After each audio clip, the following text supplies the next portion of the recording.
Assalamualaikum warahmatullahi wabarakatuh. Perkenalkan, saya Asifah Sabila dengan NIM 2518482011065 dari Farmasi 25B.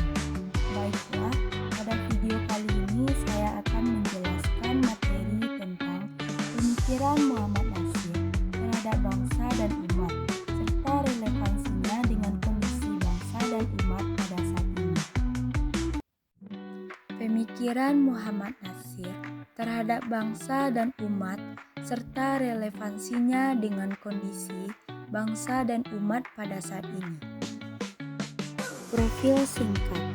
Lahir di Alahan Panjang, Sumatera Barat 17 Juli 1908. Natsir tumbuh dalam lingkungan religius yang kuat namun moderat. Beliau merupakan perpaduan langka antara pendidikan madrasah tradisional dan pendidikan barat atau AMS yang modern.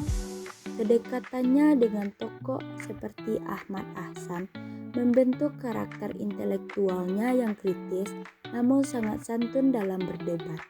Sebagai Perdana Menteri pertama NKRI, Natsir dikenal karena kesederhanaannya yang ekstrim, hingga memiliki jas penuh tambalan.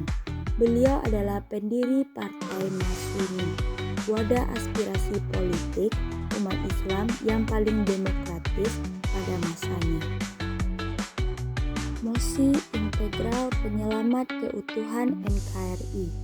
Mosi Integral Natsir pada 3 April 1950 adalah titik balik sejarah yang menyatukan kembali Indonesia dari negara federal.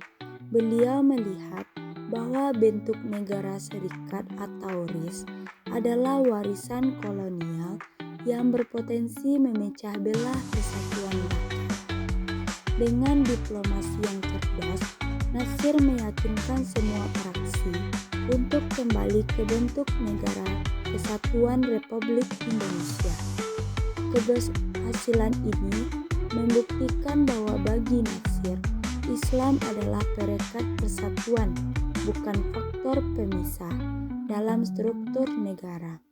Beliau menegaskan bahwa persatuan bangsa adalah prasyarat mutlak untuk mencapai keadilan sosial bagi seluruh rakyat.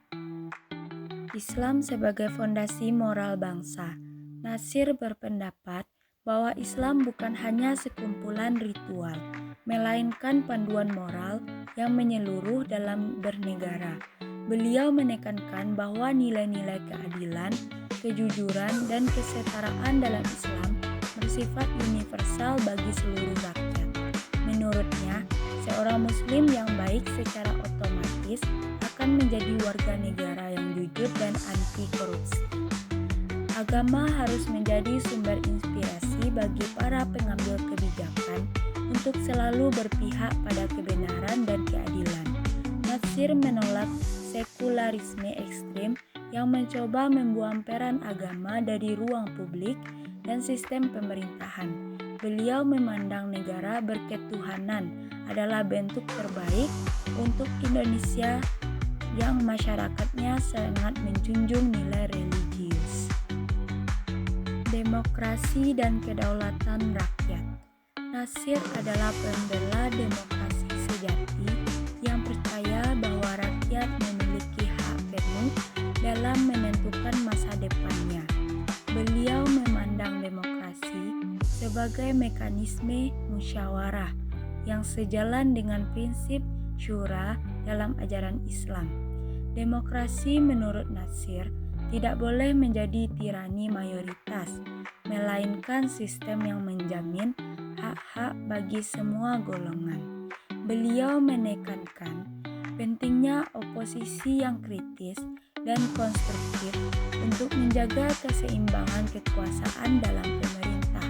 Kebebasan berpendapat adalah hak dasar yang harus dilindungi demi terciptanya masyarakat yang cerdas dan partisipatif.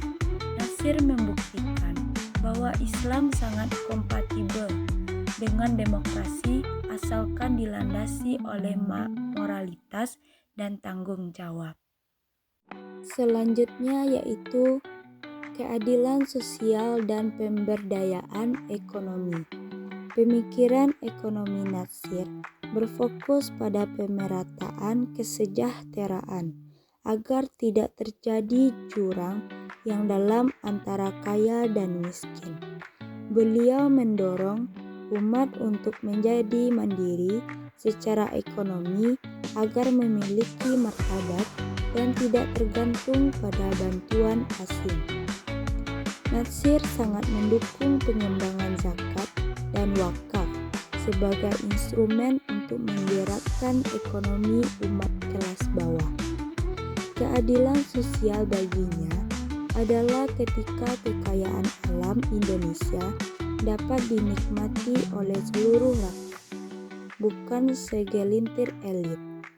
Beliau menentang sistem kapitalisme yang eksploitatif maupun komunisme yang meniadakan hak milik individu dan agama. Relevansi saat ini terlihat pada perlunya penguatan ekonomi, kerakyatan, dan UMKM untuk menghadapi krisis ekonomi global. Baiklah, selanjutnya pembahasan tentang pendidikan, membangun manusia seutuhnya. Natsir meyakinkan bahwa pendidikan adalah kunci utama untuk membangkitkan martabat umat dan kemajuan bangsa Indonesia. Beliau menekankan pentingnya pendidikan yang mengintegrasikan kecerdasan intelektual dengan kekuatan karakter dan iman yang kuat. Sekolah tidak hanya tempat mencari ijazah, tetapi wadah untuk membentuk manusia yang merdeka dan berpikir kritis. Natsir mendorong integrasi yang tinggi di kalangan umat agar mampu memahami tantangan zaman dan ilmu pengetahuan. Beliau sangat peduli pada pendidikan guru karena kualitas pendidikan sangat bergantung pada integritas para pendidiknya. Selanjutnya, pembahasan tentang visi internasionalisme Muhammad Natsir. Natsir memiliki pandangan global, meyakini bahwa umat Islam di Indonesia adalah bagian penting dari persaudaraan dunia. Beliau aktif memperjuangkan kemerdekaan bangsa-bangsa di Asia Afrika dari penjajahan melalui jalur diplomasi internasional. Pengaruhnya di dunia Islam membuatnya diangkat sebagai wakil presiden Dewan Masjid Sedunia di Arab Saudi. Natsir menekankan bahwa Indonesia harus berperan aktif menciptakan perdamaian dunia sesuai amanat pembukaan Undang-Undang Dasar 1945. Beliau membangun jaringan intelektual dengan tokoh-tokoh besar dunia untuk mendiskusikan masa depan peradaban Islam global. Selanjutnya pembahasan tentang relevansi pemikiran Natsir di era digital. Di era informasi yang penuh hoaks, integritas, dan kejujuran, Natsir dalam berkata menjadi standar moral yang sangat relevan. Natsir mengajarkan kita untuk selalu tabayun atau verifikasi sebelum menyebarkan informasi agar tidak menimbulkan fitnah di masyarakat. Media sosial harus digunakan sebagai alat untuk mencerdaskan umat, sebagaimana Natsir menggunakan majalah dan koran di zamannya. Keberanian beliau dalam menyatakan kebenaran menginspirasi generasi muda untuk tetap kritis terhadap ketidakadilan di media digital. Nasir menekankan adab dalam berdebat yang sangat dibutuhkan untuk meredam budaya hujat-menghujat di dunia maya saat ini. Selanjutnya, pembahasan tentang tantangan kepemimpinan masa kini. Nasir menunjukkan bahwa pemimpin yang baik adalah pemimpin yang memiliki kompetensi intelektual tinggi dan moralitas luhur. Beliau menentang gaya kepemimpinan yang otoriter dan lebih memilih pendekatan persuasif serta kekeluargaan dalam memimpin. Pemimpin saat ini harus berani hidup sederhana dan tidak memanfaatkan jabatan untuk memperkaya diri sendiri atau kelompok. Nasir adalah contoh pemimpin yang mau mendengarkan kritik, bahkan dari lawan politiknya sekalipun, dengan lapang dada. Baiklah, pada penjelasan materi tadi dapat disimpulkan bahwa Muhammad Nasir merupakan sosok ulama negarawan yang berhasil mengintegrasikan nilai-nilai Islam dengan semangat kebangsaan melalui visi negara demokrasi berketuhanan.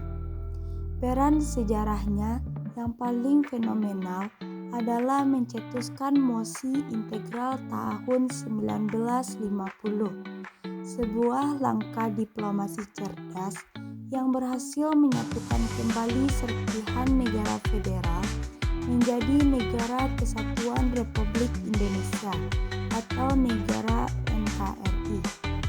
Bagi Nasir, Islam bukan sekedar ritual, melainkan kompas moral dan fondasi keadilan sosial yang harus menjiwai sistem politik, pendidikan, serta ekonomi bangsa agar tetap bermartabat dan mandiri.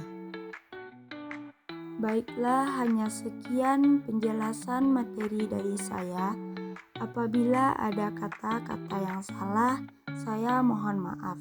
Saya ucapkan terima kasih. Assalamualaikum warahmatullahi wabarakatuh.